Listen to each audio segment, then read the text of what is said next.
Bom, boa tarde, bom dia, né? Hoje, na nossa sessão, nós vamos falar um pouquinho sobre esse artigo.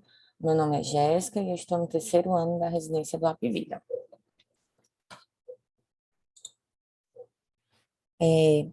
Como os neurônios, eles têm uma alta taxa metabólica e não podem gerar nem armazenar quantidades significativas de glicose, uma queda rápida na glicose plasmática pode comprometer a homeostase neuronal em um período de minutos. A capacitação da glicose, na maioria das células, com exceção do fígado e do cérebro, eles dependem da insulina e é mediada por transportadores de glicose ou ocorrem por meio de mecanismos de cotransporte, como o de sódio-glicose, que ocorre no intestino delgado e nos túbulos renais. Já a captação neuronal de glicose, ela independe da insulina e ela é mediada pelo transportador glicose 1. As variações significativas dos níveis de glicose, elas costumam ser sintomáticas. Os pacientes hiperglicêmicos, eles podem apresentar hemicoreia e hemibalismo, fraqueza, hipotonia, sinais do trato piramidal e convulsões. Achados semelhantes também podem ocorrer em pacientes com hipoglicemia, que também podem apresentar coreia, ataxia, paresia, afasia e coma. Nos recém-nascidos, é, os sintomas eles são mais inespecíficos, como alimentação inadequada, estalar dos lábios, revirar os olhos e até convulsões. É importante fazer o diagnóstico diferencial, porque muitas situações elas podem ser semelhantes a acidentes vasculares cerebrais. A tomografia geralmente é o primeiro exame, mas a ressonância nesses casos ela é o mais específico. Nas hiperglicemias não cetóticas, a neuroimagem ela já está bem estabelecida. Na hiperglicemia não cetótica, na hiperglicemia cetótica, podem até ter variações de padrão de imagem, mas esses padrões eles não estão bem estabelecidos. Só para diferenciar a hiperglicemia não cetótica, é aquela que não produz corpos cetônicos, que geralmente acontece com os pacientes diabéticos tipo 1, com uso de insulina, que é aquela hiperglicemia hiperosmolar. E então, ele apresenta 4 tipos de situações nesse artigo. Então, a gente vai começar pela hemicoreia e hemibalismo na hiperglicemia não cetótica, onde a gente vai encontrar o distúrbio de movimento involuntário, não rítmico e de padrão insuficiente que envolve um lado do corpo. Geralmente isso ocorre pelo acometimento dos núcleos da base contralaterais, na grande maioria das vezes por um insulto isquêmico vascular, mas a hiperglicemia não cetótica, ela é a segunda maior causa desse evento. Ocasionalmente também pode ocorrer por neoplasia e infecções, e ela é bem descrita em pacientes idosos e asiáticos. A gente vai encontrar naqueles pacientes diabéticos mal controlados, com a hemoglobina glicada elevada, a ausência de cetonas na urina e no sangue e o aumento da osmolaridade. O controle glicêmico, ele tende a ser curativo, mas, ocasionalmente, os sintomas eles podem persistir por meses e exigir até uma terapia supressora adicional. Acredita-se que os movimentos anormais, eles sejam secundários à redução da perfusão cerebral, provavelmente causada por uma hiperviscosidade secundária à hiperglicemia. Isso é corroborado por observações recentes em que os níveis elevados de glicose no plasma, eles se correlacionam diretamente com a hipoperfusão cerebral. O metabolismo anaeróbio subsequente vai levar ao esgotamento de GABA, que ele é usado como metabólito para gerar energia. Mas o GABA, ele é um inibidor, ele é um neurotransmissor inibitório. Então, a sua depressão, ela vai causar um aumento do impulso tálamo-cortical, que vai resultar no hemibalismo, hemicoreia. Os achados da tomografia são uma hiperatenuação anormal, envolvendo predominantemente o putâmen contralateral ao lado sintomático. O caudado e o globo pálido, eles também podem estar envolvidos. Não vamos encontrar edema ou efeito de massa. A resolução da imagem, ela tende também, como eu falei, a ocorrer após a correção da hiperglicemia, mas as hiperdensidades em alguns pacientes, diabéticos que tiveram hemicoré e hemibalismo, elas podem persistir por anos e no exame posterior podem refletir uma lesão prévia induzida por hipoglicemia, hiperglicemia. Em alguns casos, nesse paciente, no primeiro exame de imagem, nós podemos encontrar a tomografia normal e é importante fazer o diagnóstico diferencial com hemorragia e calcificações atimétricas. Também naqueles pacientes que receberam terapia de reperfusão intraarterial no AVC, eles podem apresentar essa hiperatenuação transitória do córtex lentiforme insular secundário ao extravasamento do contraste, né?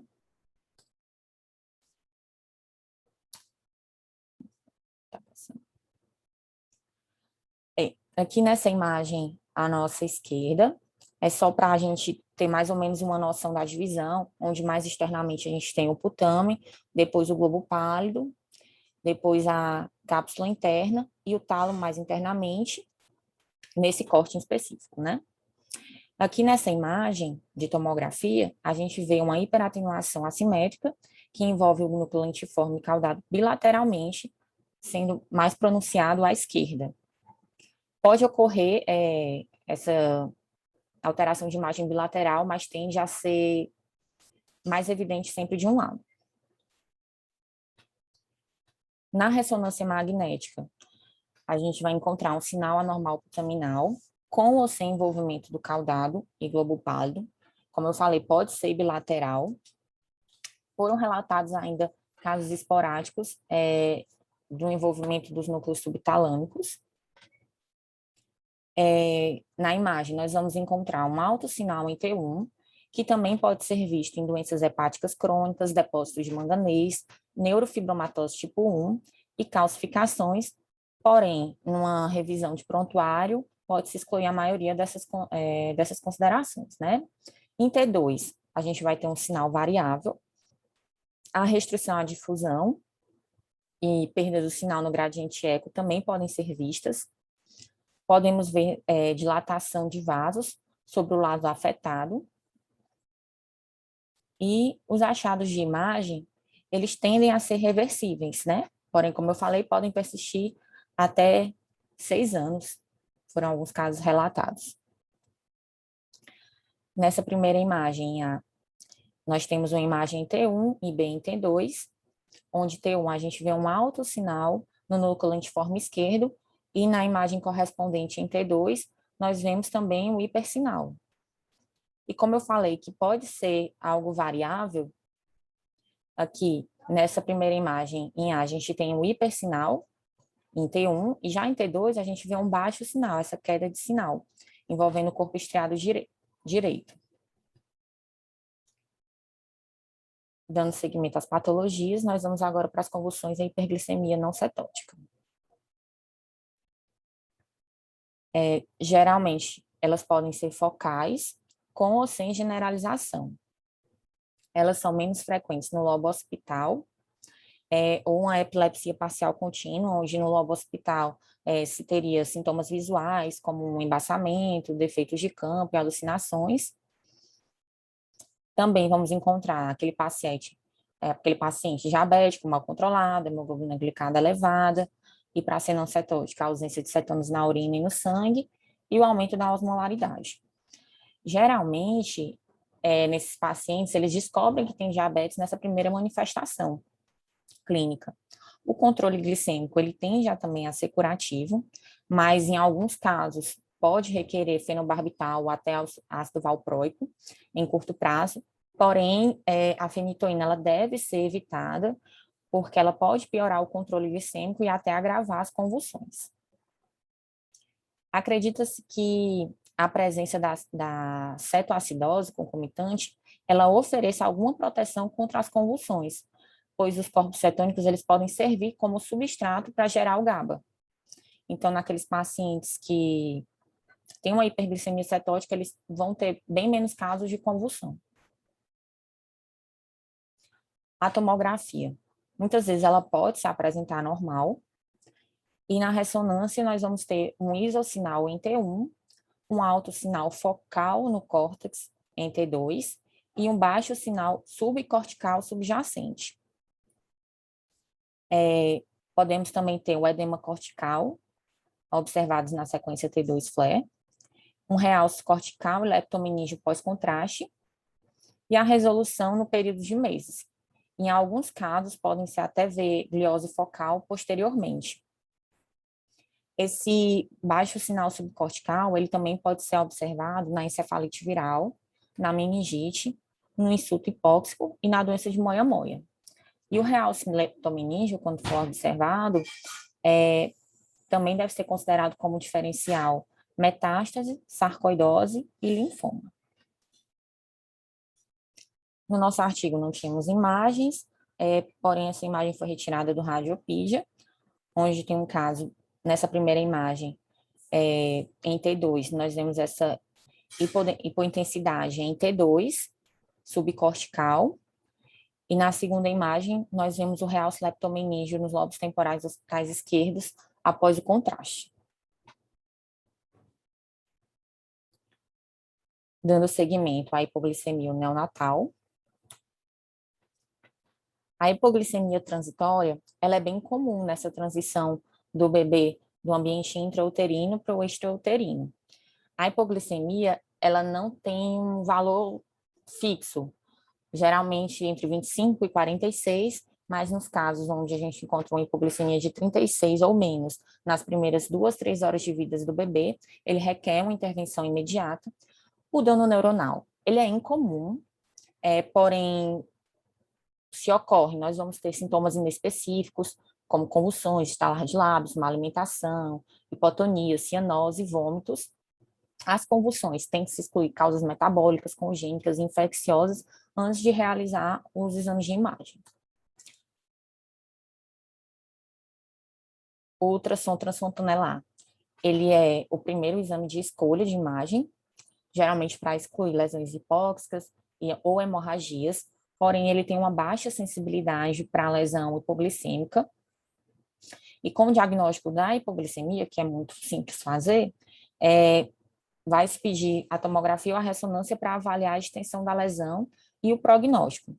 Tem-se uma predileção pelos lobos occipital e parietal, e alguns autores atribuem isso à utilização relativamente maior de glicose nessa região devido ao crescimento axonal intenso. O envolvimento da fossa posterior, ele é raro. Na tomografia, nós vamos encontrar uma área hipoatenuante na fase aguda, geralmente bilateral, e o envolvimento do lobo occipital bilateral, ele é considerado muitas vezes como específico a uma lesão induzida por hipoglicemia. Na ressonância, nós temos um sinal variável na maioria das sequências. No córtex acometido, geralmente se encontra um isossinal em T1, porém pode apresentar um alto sinal focal em T1 e um alto sinal em T2, que também, em alguns casos, pode apresentar um baixo sinal. A substância branca adjacente, nós iremos encontrar um alto sinal em T1 e T2. A sequência de difusão, ela é mais sensível para identificar as lesões parieto-occipitais, especialmente nos primeiros 6 dias após o nascimento, onde na fase aguda há uma restrição com valores reduzidos de ADC correspondentes. O segmento desses pacientes, muitas vezes a gente pode encontrar uma atrofia do parênquima, uma encefalomalácia cística e algumas anormalidades transitórias. Quando associada com a hipóxia, tem um pior prognóstico. A distribuição predominantemente posterior tende a pensar numa lesão mais por hipoglicemia, porém, quando é uma lesão de distribuição bilateral difusa, tem que se tentar excluir o diagnóstico de hipóxia ou uma lesão combinada. O prognóstico, ele depende do tempo de diagnóstico e tratamento, depende dos danos à substância branca, e esses pacientes podem evoluir com epilepsia do lobo occipital, distúrbios visuais, retardo mental, paralisia cerebral e microcefalia. Nesse primeiro quadro de imagens A e B, nós temos uma imagem de fusão em A, onde a gente vê restrição à difusão nas regiões parieto-occipitais, e com a correspondência em B no mapa em ADC, né? E essa terceira imagem, ela foi retirada de um artigo da Eurorad, onde era um bebê com 6 meses, com quadros convulsivos frequentes após uma lesão cerebral por hipoglicemia. E no segmento dele, nós vemos essa encefalomalácia cística na região parieto-occipital, bilateral. E com relação à hipoglicemia adulta, a hipoglicemia ela é considerada abaixo de 70 e uma hipoglicemia grave abaixo de 40. Ela é mais comum naqueles pacientes diabéticos com uso de insulina ou sulfonilureia de elongação. Os sintomas autonômicos, que geralmente são os que se apresentam primeiro, sudorese, tremores, palpitações e ansiedade. Já os sintomas neuroglicopênicos são fraqueza, confusão, alterações de personalidade, convulsões, perda de memória transitória. O estado mental pode estar alterado, ou até coma em casos graves. Pode-se ter ainda hemiparesia e quadroparesia, simulando um acidente vascular cerebral.